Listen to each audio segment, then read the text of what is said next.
Top quality और consistent performance के लिए सिर्फ सिल्वर पंप नाम याद रखना। और चलिए अब आपको बताते हैं कि पिछले 12 घंटे में ईरान इजराइल के अंदर कहां पर तबाही मची है। इजराइल का कहां पर हमला आते तेहरान पर, और ईरान की तरफ से लगातार तेल अवीव को दहलाया जा रहा है। ये तस्वीरें और ग्राफिक्स हम आपको दिखा रहे। वहीं इजराइल ने तेल अवीव के साथ परचिन पर भी अटैक किया, जबकि ईरान पोर्ट सिटी हाइफा पर लगातार हमला कर रहा है। इजराइल ने देर रात ईरान के अंदर तबरीज शहर पर भी अटैक किया। जवाबी कार्रवाई में ईरान इजराइल के बेशियान शहर में तबाही मचा दी और एक साथ कई मिसाइल अटैक किए गए। इजराइल ने तेहरान के इस्फहान शहर में भी एक साथ कई ठिकानों पर हमला किया। यहां पर ईरान का न्यूक्लियर ठिकाना भी है। इस बमबारी में तेहरान को भारी नुकसान की खबर है, जबकि ईरान इजराइल में कई बड़े शहरों के साथ अशदोद शहर में भी मिसाइल से हमला कर रहा है। वहीं अगर पूरे हमले पर नजर डालें तो इजराइल ने 60 फाइटर जेट से ईरान पर हमला किया, तो ईरान ने 12 घंटे के अंदर 5 शहरों पर 25 से ज्यादा मिसाइलों से अटैक किया। हमले में इजराइल ने 20 ठिकानों को टारगेट हिट किया, वहीं ईरान ने 15 इलाकों में मिसाइल से जमकर तबाही मचाई। चलिए इस पर अब बातचीत की शुरुआत करते हैं। जो मौजूदा हालात है वो क्या इंडिकेट कर रहे हैं। हमारे साथ जो खास मेहमान जुड़े हैं, group captain DK Pandey sir as a defence expert हमारे साथ मौजूद हैं। Navy captain Shyam Kumar sir as a defence expert हमारे साथ हैं, और professor Satish Kumar sir as a foreign expert हमारे साथ मौजूद है। सबसे पहले group captain DK Pandey sir, मैं आपके पास आना चाहूंगा। सैजल मिसाइल का बेहद ही विध्वंसक और लंबी दूरी तक मार करने वाली ये मिसाइलें, और इससे पहली बार ईरान ने इजराइल पर अटैक किया है। क्या मंशा आपको नजर आती है, और अब यह युद्ध जब इतना विध्वंसक हो गया है तो कहां रुक कर सकता है, क्या आपको लग रहा है सर? देखिए, सबसे महत्वपूर्ण बात यह है कि दोनों देश इजराइल और ईरान दोनों जो हैं पिछले 2-3 महीने से जो है सघन प्रयास कर रहे थे कि किस प्रकार से अपने अटैक को, आक्रमण को पैनापन लाएं।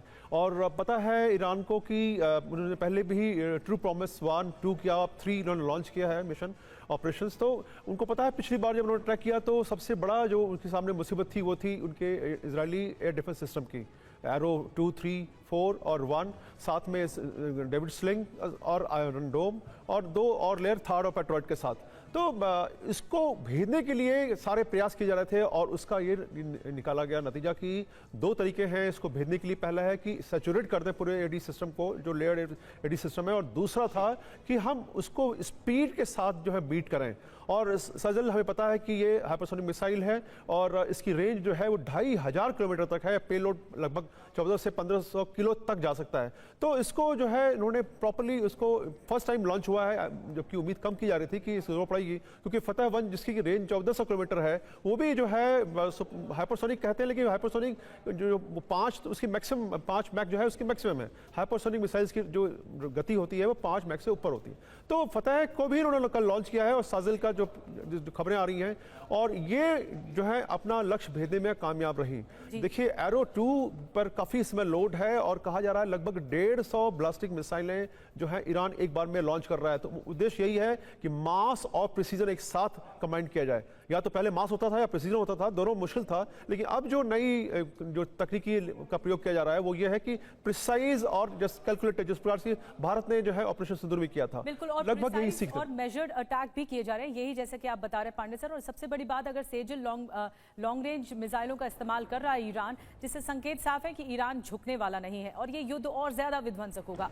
मैं बाकी मेहमानों के पास भी आऊंगी, लेकिन बड़ी खबर लगातार हम बता रहे हैं। TV9 हमारी पूरी टीम पहुंच चुकी है वॉर जोन में। जी हां, ईरान इजराइल वॉर जोन में पहुंच गई है पूरी टीम। तेल अवीव में ईरान ने हमला किया है। जहां हमला किया है वहां से हम लगातार रिपोर्ट्स आपको दिखा रहे हैं। हमारे सहयोगी मनीष झा भी लगातार जुड़े हुए हैं, TV9 के कैमरे में कैद की है उन्होंने तबाही की तस्वीरें तेल अवीव से। मनीष झा की एक्सक्लूसिव रिपोर्ट दिखाने जा रहे हैं अब। TV9 की टीम इस वक्त तेल अवीव में है, और हम आपको दिखा रहे हैं वो लोकेशन जहां पर आपको दिखेंगे इजराइल में हुए तबाही के सबसे बड़े भयानक सबूत। जहां पर कि ईरान के मिसाइल ने किस कदर तबाही मचाई है वो आप कैमरे पर देखिए। इस वक्त हम आपको दिखा रहे हैं एक ऐसी लोकेशन जहां लगता है कि पूरा का पूरा मोहल्ला ही जो है ईरानी मिसाइल के चपेट में आ गया है। जिस वक्त ईरान में आप इजरायली फाइटर जेट से लगातार हमले देख रहे हैं, ठीक उसी वक्त इजराइल में क्या हाल है, तेल अवीव में क्या हाल है, इस वक्त आप TV9 के कैमरे पर उसे देख सकते हैं। और यहाँ चारों तरफ जब आप नजरें घुमाते हैं तो आपको ऐसी कोई बिल्डिंग नहीं दिखती है जो कि इससे प्रभावित नहीं रहा है। तो सबसे पहले सामने की इस बिल्डिंग को आप देखते हैं, इस बिल्डिंग के साथ में लगे जो दूसरा बिल्डिंग है उसे भी आप देखिए, फिर तीसरी बिल्डिंग को देखिए, चौथी बिल्डिंग को देखिए, और फिर मैं अपने कैमरा सहयोगी रोहित को कहूँगा कि वो पाँचवीं बिल्डिंग को भी दिखाए।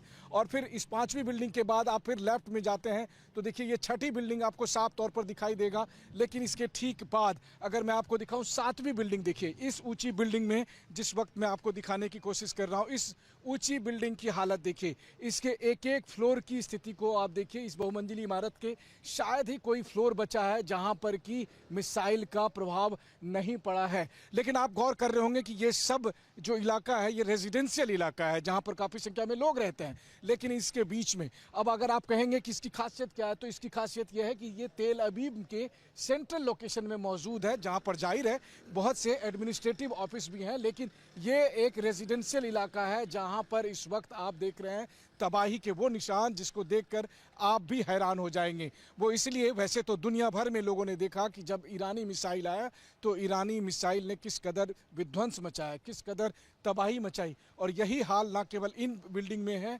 बल्कि इसके पीछे के आसपास के कई दूसरी बिल्डिंग में साफ तौर पर दिखाई दे रहा है। तो एक तरफ जहां ईरान के सुप्रीम लीडर साफ ये कह रहे हैं कि लड़ाई तो अभी शुरू हुई है, वहीं दूसरी तरफ अगर आप देखें तो ईरान की तरफ से जिस तरह से फतेह-1 सुपरसोनिक मिसाइल का इस्तेमाल किया जा रहा है, ये इजराइल के लिए सबसे बड़ी चुनौती का समय है। और इसका गवाह है TV9 की टीम लगातार 3 साल से ईरान या इजराइल के हमास के साथ, हिजबुल्लाह के साथ जंग को कवर करने के लिए ग्राउंड पर मौजूद रही है। लेकिन इस बार का मामला बेहद अलग है। इस बार का मामला इसलिए भी अलग है क्योंकि इस बार सीधे सीधे टक्कर ईरान से हो रहा है, ना कि उसके प्रॉक्सी हमास, हिजबुल्लाह और हूती से। और ईरान के पास एक से बढ़कर एक मिसाइल भंडार मौजूद हैं और उन मिसाइलों के जरिए ईरान की तरफ से इजराइल के जो रेजिडेंशियल इलाका है, जो सिविलियन इलाके हैं, उनको टारगेट किया जा रहा है। और TV9 के कैमरे पर इस वक्त आप उन तस्वीरों को देख रहे हैं,